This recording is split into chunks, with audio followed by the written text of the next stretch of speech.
안녕하세요. 김호준입니다. 5.18은 북한군이 침투에 저지른 폭동이다. 최근 서울, 대전, 부산역 광장에서 확성기를 통해 흘러나온 내용입니다. 광주 시민들은 북한에 끌려다니는 빨갱이들이고 5.18을 진압한 전두환 전 대통령은 애국자라는 내용을 반복적으로 재생하는 이들은 국혼 운동본부라는 정체불명의 단체입니다. 최근 CBS가 입수한 미 국방정보국의 기밀 문서에 따르면 1980년 주한미군 사령관 위컴은 전두환 당시 보안사령관이 북한 위협을 계엄령 확대 명분으로 제기하자 이렇게 반박했다고 합니다. 북한 공격이 임박했다는 징후는 없다. 위컴은 또한 전두환의 북한 위협 운운은 자신이 청와대 입성을 하기 위한 핑계에 불과하다고 본국에 보고합니다. 같은 날 미 국무부는 북한의 특이 동향이나 공격이 임박했다는 어떠한 움직임도 포착되지 않았다고 성명까지 냈습니다. 그런데 이명박 박근혜 정권을 거치며 이런 주장을 하는 사람들이 다시 등장을 했죠. 이런 반역사적 주장을 하는 사람들을 제재하는 법안은 표현의 자유를 억압한다며 법사위를 통과하지 못하고 있습니다. 속아 웃을 일이죠. 표현의 자유를 위해 법안을 반대하는 세력이 바로 이 땅의 표현의 자유를 그동안 억압해왔던 당사자들입니다. 그래왔던 자들이 다른 이들의 희생으로 어렵게 확대해온 표현의 자유라는 가치를 들먹이면서 역사를 왜곡하고 피해자를 모욕하는 이런 주장을 계속하려는 속셈은 두고 볼 수가 없을 정도로 오렴치한 거죠. 5.18 역사 왜곡은 반드시 처벌해야 합니다. 김호준 생각이었습니다.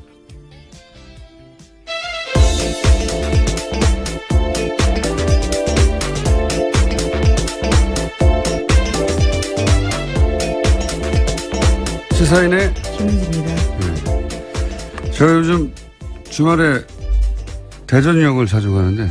아, 그러세요? 네. 여차저차해서. 근데 이런 5.18은 북한군이 침투에 저지른 폭동이다. 계속 나와요. 광장에서. 서울역 근처만 가도, 예, 그렇죠. 네, 계속 나오고.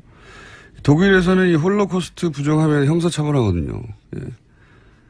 그 역사를 왜곡하거나 특정 집단을 모욕하거나 혐오를 주장하거나. 네, 혐오 발언이라는 거죠. 헤이트 스피치라고 네, 해서. 이건 표현의 자유로 보호받을 수 있는 게 아니라는 거죠. 우리나라에서도 이런 법안이 제출됐는데 자유한국당이 맡고 있습니다. 예, 대표적인 인물이 김진태 의원이죠. 김진태 의원이 뭐라고 그랬냐면 5.18이 역사적으로 공고화되지 못해서 법으로라도 공고화하려는 의도 아니냐. 이게 무슨 말이냐면 5.18의 성격이 역사적으로 확립되지 않았다는 거죠. 예. 그러니까 북한 개입 주장도 검토해봐야 하는 거 아니냐. 그렇게 확립이 안 되다 보니까 법을 만들어서 확립시키려고 억지를 부리는 거 아니냐. 이런 주장이에요. 예. 이런 말을 하면 유럽에서는 그 자체로 형사처벌이 됩니다. 이 공개적 주장이 늘어나기 시작한 게 제가 알기로는 지만원 씨가 그 5.18 북한 개입설을 주장한 적이 있잖아요.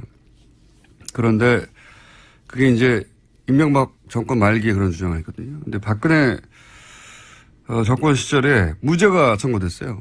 저는 근데 이 무죄 선고 이유가 굉장히 말이 안 된다고 생각하는 게 5.18을 거론했을 뿐이지 특정인을 거명하지 않았기 때문에 명예훼손 피해자들을 특정할 수 없어서 안 됐다고 무죄를 판결했거든요. 그리고 또 지만원 씨가 5.18을 개인적으로 재평가한다고 해서 이미 확립된 5.18 위상이 달라지겠냐. 그러면서 대법원이 무죄 확정을 했어요. 근데 저는 이게 말이 안 된다고 생각하는 게 5.18이라는 게 상징이고 역사고 기억이잖아요. 근데 그 고통받는 사람 하나하나 이름을 특정하지 않았다고 해서 면제가 되나요, 이게? 그 홀로코스트 뭐 이게 수백만 죽었다고 하는데 수백만 명 이름을 거론하지 않고 홀로코스트는 가짜다. 그러면 문제가 안 됩니까? 저는 이 논리가 이해가 안 되는데. 그리고 어차피 확립된 5.18 위상이라서 다르게 평가해봐야 바뀌지 않는다. 이렇게 해버리니까 법적 면죄부를 받았다고 생각하는 거예요. 예. 어차피 확립되어 있기 때문에 다른 소리를 떠들어도 된다는 얘기거든요. 그래서 이런 정치모를 단체가 튀어나오는 근거가 된 겁니다. 그 판결이 실제로. 사법부가 시대를 이끌어가지 못해 되돌리지는 말아야 되는 거 아닌가요? 저는 말이 안 되는 판결이라고 생각하는데. 여기까지 하겠습니다. 네. 갑자기 열받아가지고. 예. 계속 나와요, 계속. 갈 네, 때마다. 그렇죠. 예. 계속 나오고 그 앞에 듣고 있는 사람은 없지만 계속 광장에서 이걸 떠들거든요. 아무도 제재할 수가 없어요. 네, 조직적으로 가짜뉴스를 퍼뜨리고 있는 상황인 거죠. 첫 번째 뉴스는요? 네, 을지 프리덤 가디언 연습 중입니다. 이를 참관하기 위해서 한국을 방문한 미군의 핵심 수뇌부가 어제 합동 기자회견을 열었습니다. 북한의 도발을 억제하기 위해서 최대한 전력을 제공하겠다면서도 외교적 해법을 통한 북핵 해결의 필요성을 강조한 건데요. 해리 해리스 미군 태평양 사령관은 북한 도발 억제를 위해서 외교적 수단이 우선돼야 한다면서도 강력한 군사력을 뒷받침하겠다라고 말했습니다. 매우 당연한 이야기를 기자회견까지 했네요. 네, 아마도 이제 한 2주 전쯤에, 한 3주 전부터, 예, 전쟁설, 8월 위기설 이렇게 워낙 많았다 보니까 우리가 불안해 할까봐 이런 당연한 말을 하는 기자회견을 따로 했나 봅니다. 네. 별로 들을 내용은 없네요. 당연한 이야기를 했기 때문에. 어쨌든 외교가 중요하다. 하지만 강력한 군사력을 뒷받침하겠다. 북한한테 보내는 메시지이기도 할 텐데요. 네. 이때까지 수십 년간 했던 얘기입니다. 네. 자, 다음 뉴스는요? 네, 검찰이 이명박 정부 시절 국가정보원의 사이버 외곽팀에 대한 본격적인 수사에 착수했습니다. 관련자들을 출국 금지하고 계좌 추적을 병행하는 등 강제 수사에 들어간 건데요. 서울중앙지검은 어제 국정원 수사 의뢰와 관련한 사건을 공공형사수사부에 배당하고 수사 착수했다라고 밝혔습니다. 수사팀 검사는 타 검찰청 파견까지 포함해서요. 모두 10명 정도 됩니다. 기존의 대형 사건 특별수사팀에 준하는 규모인데 2013년 원세훈 전 국정원장 사건 수사에 참여했던 검사들이 대거 투입됩니다. 이제 30명 물론 출발이긴 한데 여기가 예. 그 위에 이 외곽의 팀장들 위에 누가 있는지 네. 국정원 내부에 누가 어떤 지휘계통으로 이런 명령을 내렸는지 이렇게 거슬러 올라가야 되죠. 네, 그래서 30명뿐만이 아니고요. 일부 전현직 국정원 관계자도 출국 금지 조치했다라고 알려져 있습니다. 정부가 범죄 집단이었던 거예요. 알고 봤더니. 자, 이제 그런 수사 본격적으로 시작된다는 얘기고요. 다음 뉴스는요. 또 2012년 대선 당시에 동화 작가 송명훈 씨가 문재인 민주통합당 후보를 비방하는 사파 제작했다라는 폭로한 거 알려드린 바 있는데요. 관련된 소식입니다. 당시 송 씨에게 이를 알선한 업체가 새누리당 지역당 경선 홍보에도 관여한 적 있는 선거홍보 전문 기업이라는 경향신문 보도가 나왔습니다. 그러니까 2012년 10월쯤에요. 동화작가 송 씨에게 문재인 후보 비방하는 내용의 시사 만화에 말풍선 다는 내용을 소개해 준 곳이요. 그러니까 2011년 9월 달에 새누리당 전신인 한나라당 인천시당 경선 당시 홍보에 참여한 바가 있다고 합니다. 그러니까 이 기사의 핵심은 그러니까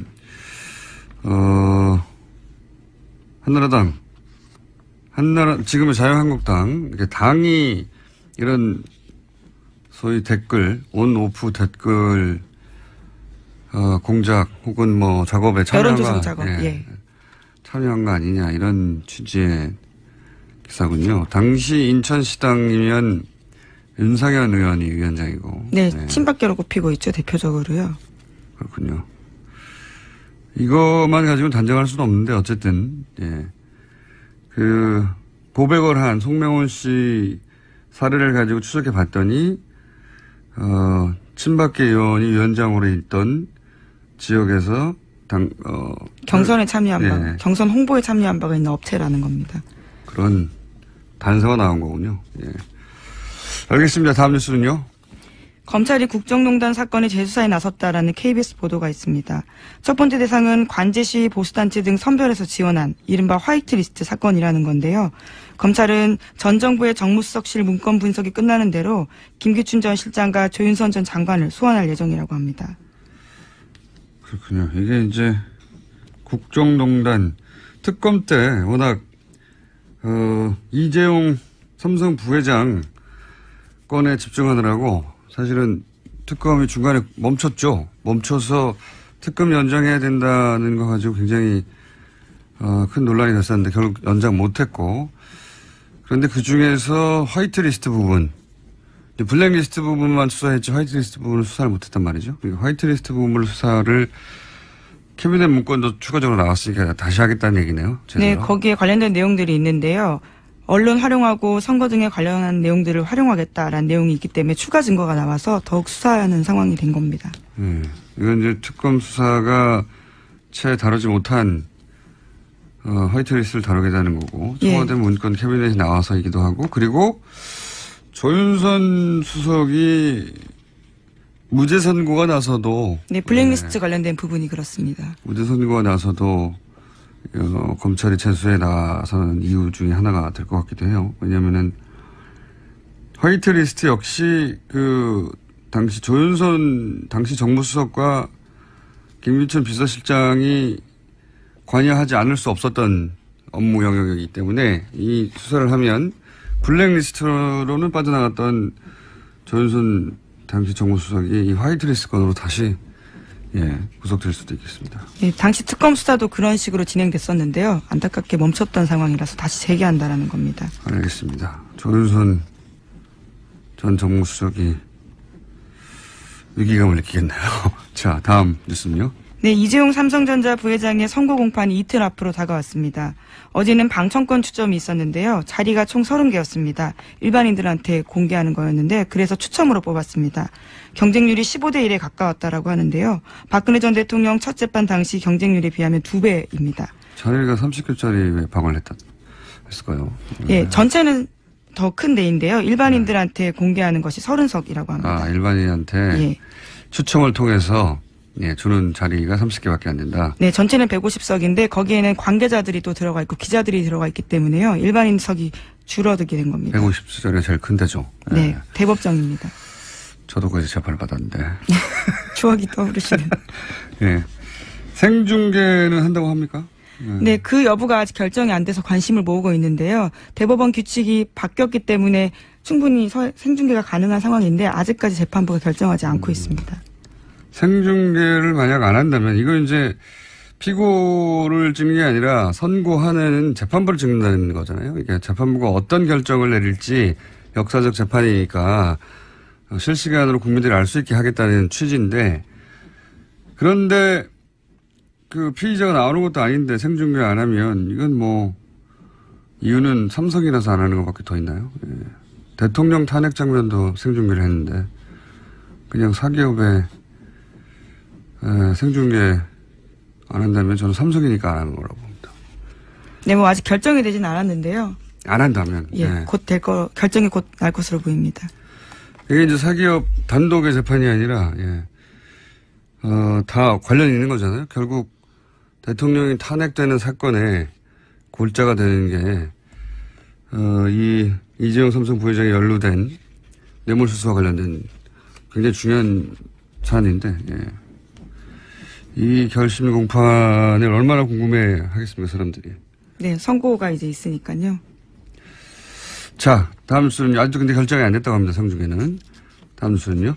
네, 정부가 그동안 6개를 대상으로 한 정부의 살충제 검사에서 피프로닐, 그러니까 이번에 문제가 되고 있는 성분이 누락됐다라는 한국일보 보도가 있습니다.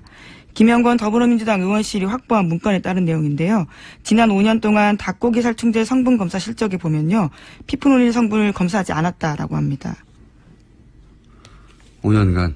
네. 그렇죠. 2013년부터 2017년 2분기까지라고 합니다. 그동안 쌓여있던 게 이제 막 터지는 거죠. 그래서 아마 새로운 식약처장은 그게 억울한 면이 있나 보긴 한데요. 그래서 그 식약처장이 스스로 억울해하면서 이 보이는 태도 때문에 그것 때문에 또 말이 많죠. 그건 그거고 식약처장으로서의 태도는 또 별개의 문제죠. 네, 어제 국회 출석해서 그 부분이 문제가 됐었는데요. 이낙연 국무총리가 17일에 국정현안 점검조정회의에서 자신을 질책한 것을 두고 총리가 짜증냈다라고 이야기해서요. 여야 의원들의 질타를 받았습니다. 싫다 받을만 합니다. 예. 질책과 짜증은 다른 것인데 짜증이라고 받아들인 거죠. 본인이 억울한 건 억울한 거고 공적 지위에서의 태도는 별개의 문제죠. 그건 별개의 문제인데 자유한국당이 이 사안을 가지고 계속 공격하는 것은 그래서 좀 웃깁니다. 예. 자기들이 집권하고 있을 때 한 번도 검사를 안 했다는 거 아닙니까? 예. 그게 한 번에 터지고 있는 중입니다. 이 기회에 전 어디 얘기했듯이 윤리적 소비 굉장히 생소한 많이는 들어봤는데 실제로 우리 피부에 와닿진 않아요. 잘. 물론 그걸 실천하시는 분들도 있죠. 네, 그렇죠. 저도 조만간 윤리적 소비라는 게 뭔지 그게 우리 일상에서 좀 귀찮잖아요. 그런 게. 고기 소비를 조금 줄이시는 것도 일종의. 그게 진짜 어려워요. 윤리적으로 생산되고 도축된 예. 고기만을 찾아다니는 것으로 그러면 입장을 정하든가 해야 되는데 알아보겠습니다. 한번 저희가 그게 뭔지. 네. 예. 이게 사실은 그런 근본적인 육류 소비에 대한 혹은 대량 생산 대량 소비에 대한 입장을 바꾸지 않으면 이게 전 세계적인 현상이에요. 사실 살충제 그렇죠. 일종의 역습이죠. 예, 살충제 달걀이 우리에만 있는 게 아니라 이게 이제 단가를 떨어뜨리려고 보다 보니까 한 군데 모아놓고 키울 수밖에 없잖아요. 한 군데 모아놓고 키우니까 닭이 한 마리라도 잘못되면 모든 닭이 다 전염되니까 이런 식의 약물을 계속 친단 말이죠. 예. 그래서 유럽도 마찬가지고 전 세계에서 이런 일이 유사하게 벌어지고 있습니다. 예. 그래서 그러면 근본적으로 이게 정부를 믿으면 해결되는 일이냐, 정부가 잘하면 없어질 일이냐, 그거 아닌 것 같거든요. 하여 어떻게 해야 되는지 한번 생각해 보기로 하겠습니다. 조만간 시간을 마련해서. 자, 제목 정도 하나 더 헐글 수 있을 것 같습니다. 네, 한명숙 전 국무총리가요 오늘 새벽 석방됐습니다. 만기 출소한 겁니다. 이분도 하실 말이 참 많으실 겁니다. 이 한명숙 전 총리 만기 출소 70대 중반이에요. 나이도 만기 출소 한 사안에 대해서는 저희가 양 박사라고 있습니다. 양 박사. 예. 저희 잠시 후에 양지열 변호사 모시고 다뤄보기로 하겠습니다. 여기까지 하겠습니다. 시사인의 김은지였습니다. 감사합니다. 보안사령관이 북한 위협을 계엄령 확대 명분으로 제기하자 이렇게 반박했다고 합니다. 북한 공격이 임박했다는 징후는 없다. 그러면 또한 전두환의 북한 위협 운운은 자신이 청와대 입성을 하기 위한 핑계에 불과하다고 본국에 보고합니다. 같은 날 미 국무부는 북한의 특이 동향이나 공격이 임박했다는 어떠한 움직임도 포착되지 않았다고 성명까지 냈습니다. 그런데 이명박 박근혜 정권을 거치며 이런 주장을 하는 사람들이 다시 등장을 했죠. 이런 반역사적 주장을 하는 사람들을 제재하는 법안은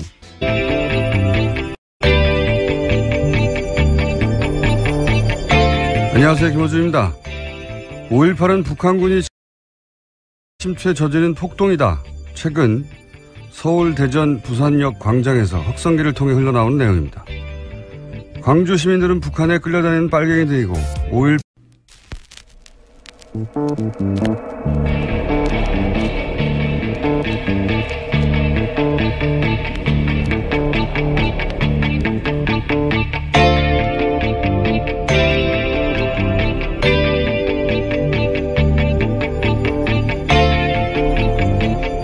를 진압한 전두환 전 대통령은 애국자라는 내용을 반복적으로 재생하는 이들은 국혼 운동본부라는 정체불명의 단체입니다. 최근 CBS가 입수한 미 국방정보국의 기밀 문서에 따르면 1980년 주한미군 사령관 위컴은 전두환 당시